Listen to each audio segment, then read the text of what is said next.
asked me a very intense question: what is the blues? There's battles going on about this right now.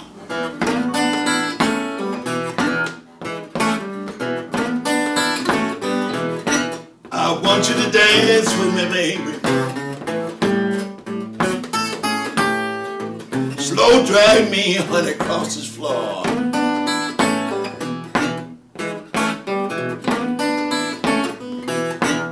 Son House says that the blues consists of musical discussion between a man and a woman, and everything else is monkey junk. I played a tune for Robert Lockwood Jr. one time. It says, nice song, ain't the blues. The blues I like to think of in even broader terms than some experts. I would like to think that the blues is a very old form of music that started off roughly 1900. And it had to do with the black Americans' response to segregation, to oppression, to Jim Crow. The songs have a lot to do, yes, with men and women, but sometimes I think the songs have to do with conditions. The blues is not any one very specific thing. I think there are several elements that go into it. I think that the blues came out of work songs, amongst other things. I heard a lyric to a work song, all my life I've been making it, all my life white man taking it. I think the blues has to do with that. It might not be that exclusively. I think that the blues sometimes has a man talking about his woman, and if you substitute everything about his woman, say it's a negative song, and if you substitute the word woman with master or boss or white man, you'll find that that song has an entirely different meaning. And maybe it was something that a black man sang out in the field or wherever to express himself fully without giving himself away to the white man that he'd like to run over there and choke him to death.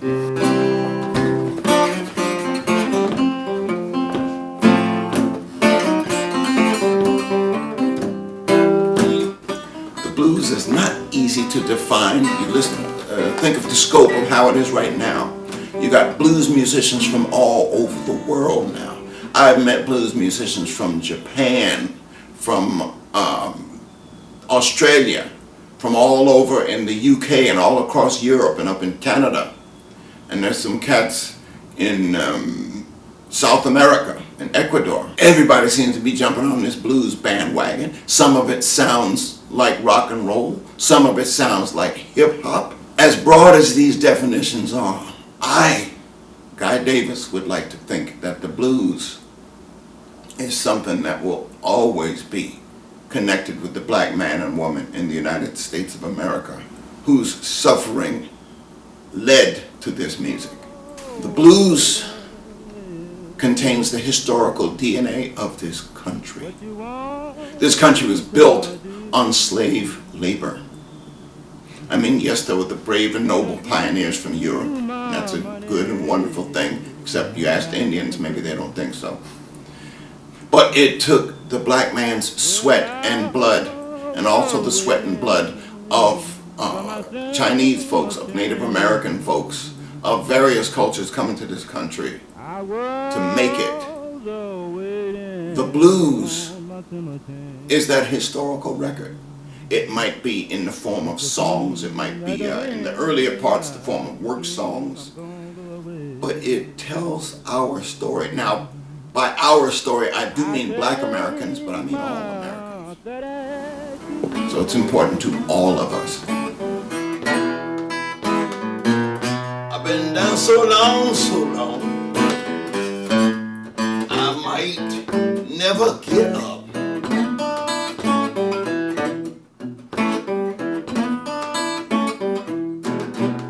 It is important for black people to have and to own this historical document called the blues for the same reason that we chant the slogan, Black Lives Matter.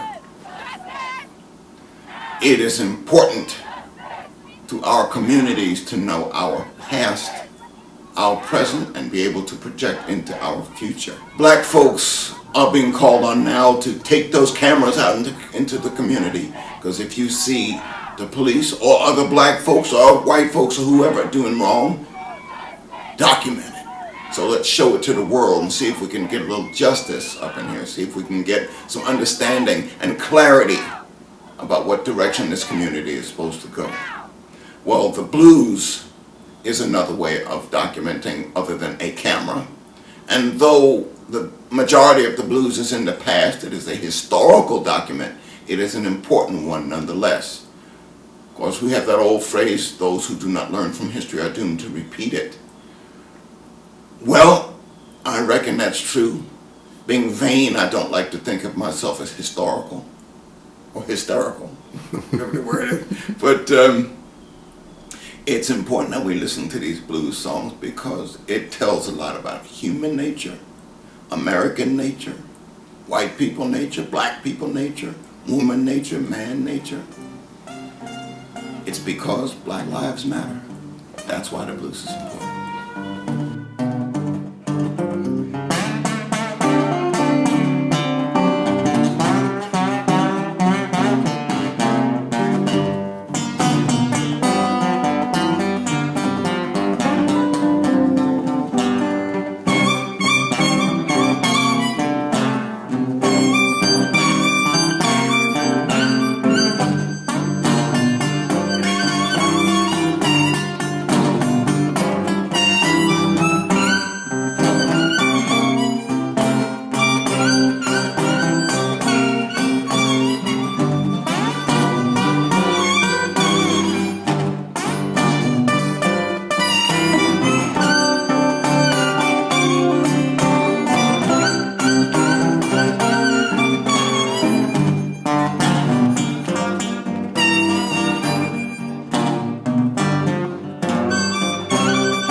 Tell you about the lyrics of the blues. The lyrics tell a story. That is what is important to all of us. Now, the blues is basically pretty simple. You say, in 12-bar blues, you say the first line twice and then you answer it with the second line. Coming a time when a woman won't need no man. Coming a time when a woman won't need no man. Meanwhile, she's doing the best she can. What you want to do with a blues lyric and a good story is to say just the right words to evoke a picture in your mind. You don't want to say too many words because it becomes a scientific or a linguistic document, and the words are important and the flow and the images are very specific of tiny details.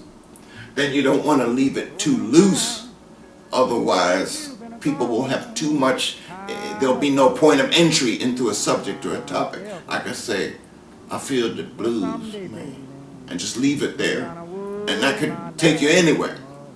That could take you anywhere. So what you want in a good story, like in blues lyrics, is just enough of the right words to allow a person's mind to paint a full picture, vivid. It makes you feel like you can visualize the song as it's happening. John Henry, when John Henry was a little baby, you could hold him in the palm of your hand. But before that baby was 9 days old, he was driving down steel like a man. That tells a story, man. It's a story about men, muscle, and steel. It's a story about men and women. It's a story about the small man versus the power structure. Small man grows to be a big man. It tells a lot, just that one little line.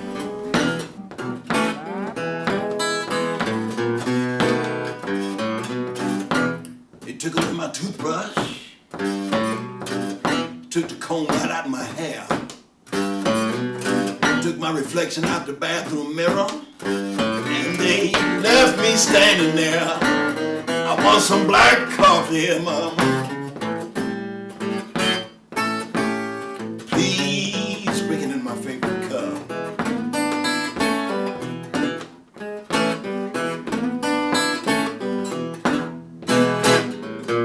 I've been never, never, never, never get up. The blues reminds us in its earliest forms of minstrelsy, where you had the black man with the banjo.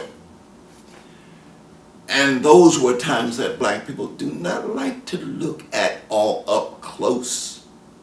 Like I said, we are forward-looking people. Our survival is in the future. We're in danger now, and the past was mayhem, though we managed to make it through. The blues was, back in the older times, it belonged exclusively to black people. That's who you saw playing it. That's who you heard singing it. And it was being sung about black people. It was being sung to black people. Then white folks found a way of making a couple of dimes off of it, which grew to be quarters and then dollars and then, millions, and they got rock and roll out of it. They got a lot happening out of the blues. There was a time when I would go to play a show and I would see nothing but white people in the audience. This is the year 2016. I would see nothing but white people in the audience. And I'm not complaining, but if I saw one little black face walk in the back of the auditorium, I would have like maybe a little secret moment to say, oh wow, man, yeah, let's see, it's us. It's us up in here now, and it wouldn't detract from the quality of the show that I give to everybody who's there, most who happen to be white. Well, now the blues is a little further from us than it was 20, 30 years ago. And it can be looked at more historically. So I tend to find more black people coming to the shows, more and more and more. And I'm talking about black people who are of the diaspora, meaning who have moved up out of the South into the northern cities and eventually began to have some kids in school, in college, and some getting better jobs, some being able to move to better neighborhoods. I'm seeing these people come back into the blues. I'm not discounting the black folks who stayed loyal to the blues all up and through the 60s and some of the 70s and went to hear B.B. King down south in the juke joints and on the Chitlin circuit. That existed, but remember, at that time, black folks were taking an even smaller portion of the pie because they had to than they are now. We're getting a little bit better, even though there's still a lot of our music that no longer seems to belong to us. I'll tell you more about that later. Oh, before I start, there's a line in this song talks about the meanest woman. I just want the world to know that I look up to low-down women and mean women. Because if it wasn't for them, I wouldn't have a career. Amen. All right, here we go.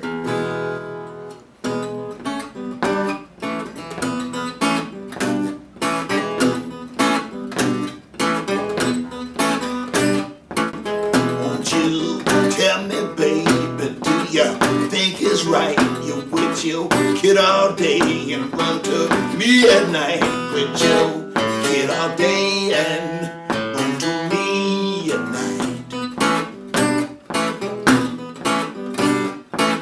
You with your kid all day and run to me at night. Now my regular woman stole my pocket change, and my sometime woman want to do the same. Then I let my angel catch you here. Don't let my angel catch you, she turned into a devil. Don't you never let my angel catch you here. Well, there ain't no telling what she might do, Lord. She might cut you, she might shoot you too. Ain't no telling, honey, what she might do. Well, she might cut you, she might shoot you too. Well, the meanest woman that I've ever seen, Lord, I asked for water, she bring me gasoline. I asked her for water, she bring me gasoline. Well, I asked for water, she bring me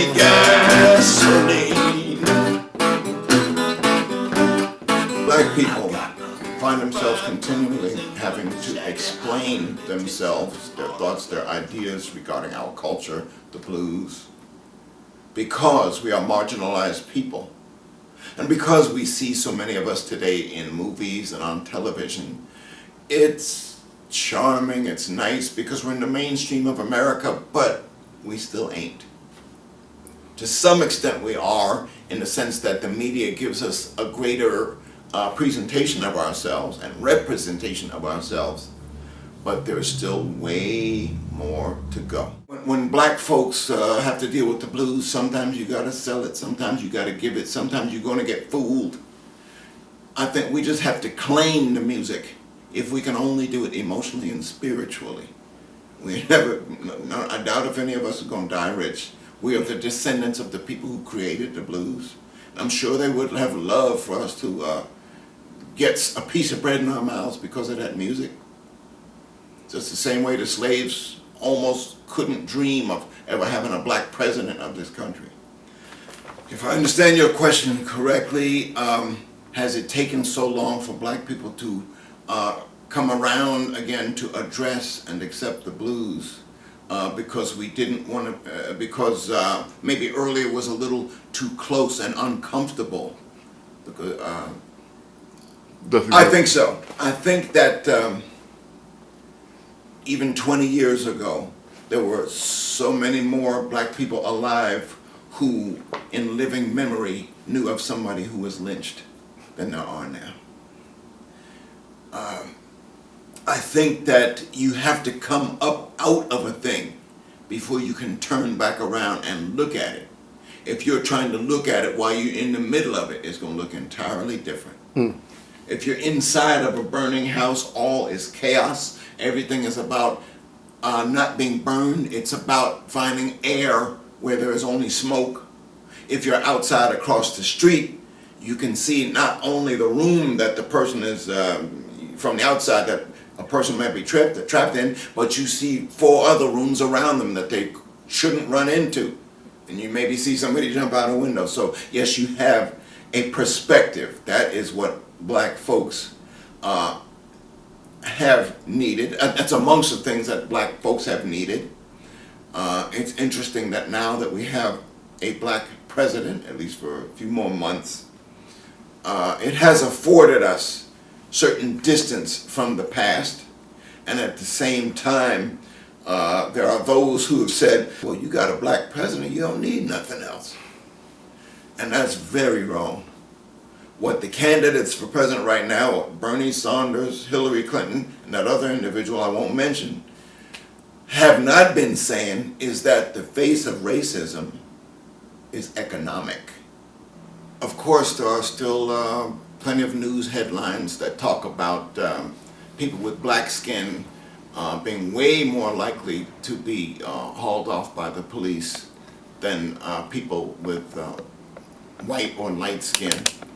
The blues represents us having passed through some of the most horrible energy that one group of people could emit toward another in the history of the world and the history of this country.